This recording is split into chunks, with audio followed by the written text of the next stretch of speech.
le quart d'heure lyonnais, toute l'actualité chaque matin. Parce que Lyon demain se dessine aujourd'hui, voici l'essentiel de l'actualité. En ce mercredi, nous sommes le 10 mars. La fermeture de plusieurs classes à Villeurbanne et à Saint-Priest en raison de cas de Covid chez des élèves. La rapide progression des variants du Covid-19, désormais majoritaire presque partout. Dans le Rhône, les taux d'incidence sont repartis à la hausse, mais les hospitalisations sont en baisse. Il y a encore eu 8 nouveaux décès dans le département. Les élections régionales, l'écologiste Bruno Bernard verrait bien Najat Vallaud-Belkacem devenir tête de liste. Des détails dans cette édition.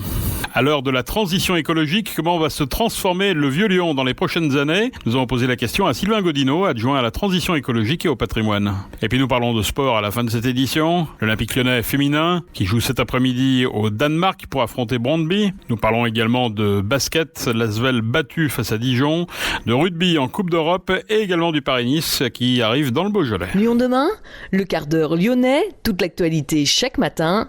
Gérald de Bouchon. Bonjour à tous. Bienvenue dans ce quart d'heure lyonnais. La fermeture de classe dans 2 établissements scolaires de Villeurbanne en raison de Covid chez les élèves. À l'école Nigritel-Noir, 2 classes de maternelle ont été fermées, une semaine complète. C'était la semaine dernière. À l'école Albert Camus, c'est une classe de maternelle qui a dû fermer ses portes du mardi 2 mars au vendredi 5 mars inclus. La durée d'isolement des cas confirmés ou probables est harmonisée à 10 jours, qu'il s'agisse du virus ou des variants. Une fermeture de classe est envisagée après un avis de l'ARS, l'agence régionale de santé. Les familles sont informées par l'établissement scolaire de la présence d'un cas positif au sein de la classe et des préconisations à suivre, souligne le rectorat. À Saint-Priest, au lycée Condorcet, 5 classes de terminale ont été fermées, 2 élèves ayant été testés positifs au variant sud-africain, 5 classes de terminale fermées, soit près de 200 élèves contraints à l'isolement.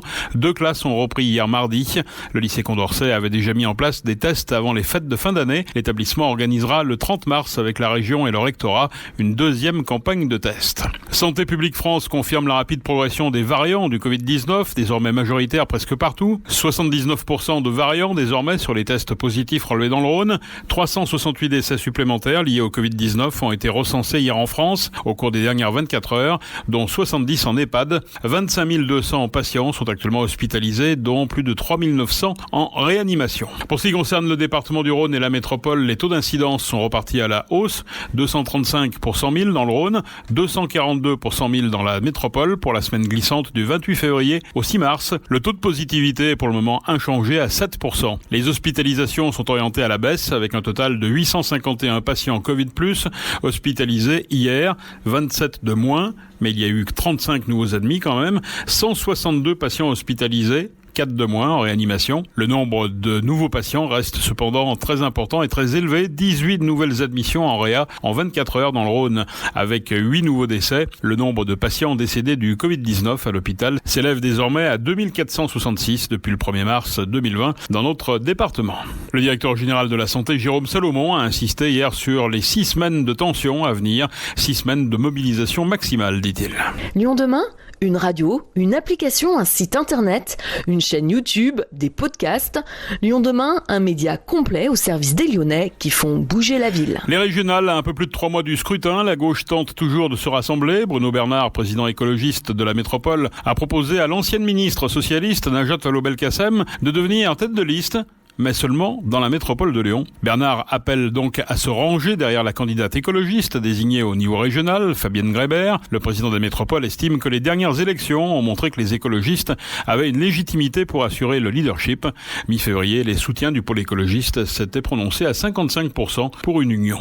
L'adolescent de 17 ans, interpellé samedi après-midi à Perrache, après la prise à partie du maire du 2e arrondissement par un groupe de jeunes gens, a été présenté au parquet en vue de sa mise en examen par un juge pour enfants. Lors de ses garde à vue pour outrage et menace de mort. Il a nié toute participation à l'agression verbale contre Pierre Oliver. L'exploitation des vidéos a toutefois confirmé sa présence sur les lieux. Les prix des logements neufs restent orientés à la hausse en région sur l'ensemble de l'année 2020 et sur l'ensemble de la France. Peu de métropoles affichent des prix à la baisse, malgré le fort recul des ventes en France. En 2020, la baisse des mises en vente de logements neufs est de 26% sur l'aire urbaine de Lyon par rapport à 2019. Et par rapport au 4e trimestre 2019, le prix de vente moyen augmente de 3,4%. Au 4e trimestre 2020, il s'établit, en ce qui concerne la métropole de Lyon, à 4 666 € le mètre carré. Lyon demain, un site internet, du son, de l'image, un média complet pour les Lyonnais qui font avancer la ville. L'actuel emplacement du marché de la création qui se tient chaque dimanche dans le Vieux-Lyon va devenir Promenade, un lieu de déambulation qui prendra les noms d'Annie et Régis Néret. Ce couple disparu en 2019 a marqué l'histoire de la ville de Lyon pour avoir sauvé le Vieux-Lyon des bulldozers et pour avoir fait inscrire Lyon au patrimoine mondial de l'UNESCO. À l'heure de la transition écologique, que va devenir le Vieux-Lyon dans les prochaines années ? Peut-on concilier les vieilles pierres et la nécessité d'adapter la ville aux nouvelles contraintes climatiques ? Nous avons posé la question à Sylvain Godineau, adjoint à la transition écologique et au patrimoine. On va dire que c'est une nouveauté de ce mandat, d'allier à la fois transition écologique et patrimoine historique. L'idée, c'est de faire se parler le passé et le futur. C'est de dire comment le passé nous nourrit et nous inspire pour le futur, et en même temps comment le futur doit questionner le passé. C'est-à-dire qu'ici, on est en plein Vieux-Lyon, on a des bâtiments Renaissance superbes, mais très contraints par la préservation du patrimoine. On ne peut pas isoler les bâtiments par l'extérieur, on doit faire très attention aux menuiseries, on met que du bois par exemple, on va pas mettre du PVC, et avec un climat qui change et un enjeu de limiter la pollution urbaine, on a un sujet très contraint autour de la rénovation de tout l'habitat, que ce soit dans le Vieux-Lyon, mais dans tout le périmètre UNESCO, et je dirais quasiment dans toute la ville de Lyon. Donc on travaille actuellement avec l'adjoint à l'habitat et à l'urbanisme pour se dire comment peut-on mieux utiliser des sujets comme le ravalement de façade pour non seulement sensibiliser les propriétaires à la nécessité de mettre des vitrages plus performants, d'isoler les toitures, des choses relativement faciles, mais aussi comment on va pouvoir innover avec les acteurs du patrimoine pour aller chercher typiquement des nouveaux isolants. Moi, j'aimerais beaucoup qu'on puisse rapidement tester des isolants comme les verres frités, qui sont des isolants de billes de verre sous vide, qui nous permettraient de retrouver l'aspect patrimonial des façades enduites à la chaux, en ajoutant une épaisseur d'isolant faible, mais qui a un gros effet sur la thermique du bâtiment. Donc je pense qu'on a besoin aujourd'hui de tester des innovations technologiques qui nous permettent de rester dans le respect du patrimoine. Et quand je dis le respect, c'est à la fois esthétique, mais c'est aussi bâtimentaire. Il faut qu'on fasse attention au type de matériaux qu'on met sur les façades. Par exemple, on a trop mis de ciment, on a trop mis d'enduit étanche, ça abîme la pierre.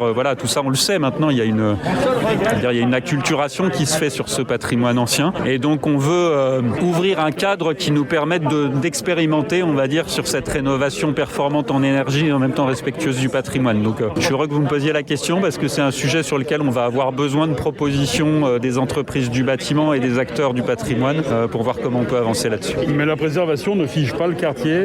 Quand on parle par exemple de végétalisation dans certains quartiers, ici, que ce soit sur les façades ou au sol, tous les pavés, on a l'impression, sont un petit peu sacrés. Non, moi je pense qu'il n'y a rien de sacré. Il y a un rôle fort de l'État, de la DRAC, des services patrimoine de la DRAC, pour nous rappeler l'importance de ce patrimoine et nous obliger à en tenir fortement compte. On le voit avec l'horloge Charvet. L'horloge Charvet, elle est posée sur la façade d'un monument historique. Comme mon prédécesseur a proposé qu'elle arrive sur ce mur-là, beaucoup de gens l'ont alerté en lui disant attention, on ne peut pas toucher à un monument historique. Si, on peut toucher à un monument historique, la DRAC l'a validé, mais ça nécessite des études, ça nécessite du temps de réflexion pour vérifier qu'on ne commet pas une erreur, tout simplement. Donc c'est plus long et c'est plus compliqué, ça c'est un constat, mais je pense qu'il faut accepter ça. Si on prend ce temps, c'est aussi pour transmettre une mémoire, et cette mémoire-là, on doit la transmettre. Enfin, ça me semble très important de ne pas faire table rase du passé sous prétexte qu'il y a des enjeux, des enjeux d'adaptation de la ville. Et justement, le patrimoine, alors il a été largement défendu ces dernières décennies par le couple Néret, Régis et Annie. Comment vous comptez leur rendre hommage ? Alors, il y a un premier projet qui passe en conseil municipal du 25 mars. Une partie du quai va prendre leur nom. On va créer une promenade Régis et Annie Néret. Et donc, ce sera une première forme d'hommage. Je sais que Renaissance du Violon porte un deuxième projet.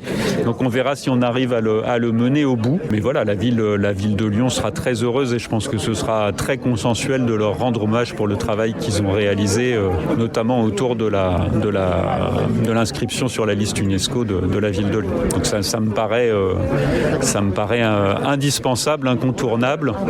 Et pareil, c'est l'aboutissement d'une réflexion déjà un petit peu ancienne. Sylvain Godineau, adjoint à la transition écologique et au patrimoine. Le Lyonnais Bertrand Tavernier, en résident le Vieux-Lyon, fait son entrée sur Netflix avec un film emblématique. Depuis le 1er mars, plusieurs films du réalisateur lyonnais Bertrand Tavernier, dont l'emblématique Horloger de Saint-Paul, tourné à Lyon, sont disponibles en streaming sur la plateforme. Lyon demain, média agitateur d'idées. Jean-Luc Vasseur pourra compter sur Amandine Henry et et Delphine Cascarino pour le déplacement à Brøndby. Les deux joueuses étaient forfaits lors du 8e de finale aller de Ligue des Champions, remporté par l'Olympique Lyonnais 2-0. Absence en revanche d'Eugénie Le Sommer pour le match retour programmé cet après-midi au Danemark. En rugby, en Coupe d'Europe, le Loup jouera en 8e de finale à Exeter chez le champion d'Europe. Les Lyonnais ne pouvaient pas tomber sur un tirage plus difficile. Exeter est en effet le tenant du titre et meilleur club anglais depuis 5 ans. Basket en élite, l'Asvel battu face à Dijon 76-84. Les Villeurbanais ont concédé une défaite à domicile face à une JDA qui a frappé fort hier soir à l'Astrobal. La 4e étape de Paris-Nice va arriver dans le Beaujolais ce mercredi avec une boucle de 44 km à effectuer 2 fois. Partie de Châlons, les coureurs auront d'abord à franchir les cols des Chèvres et de la Pistole, puis les côtes de la Croix-Montmain et de la Roche de Solutré avant d'entrer dans le Rhône.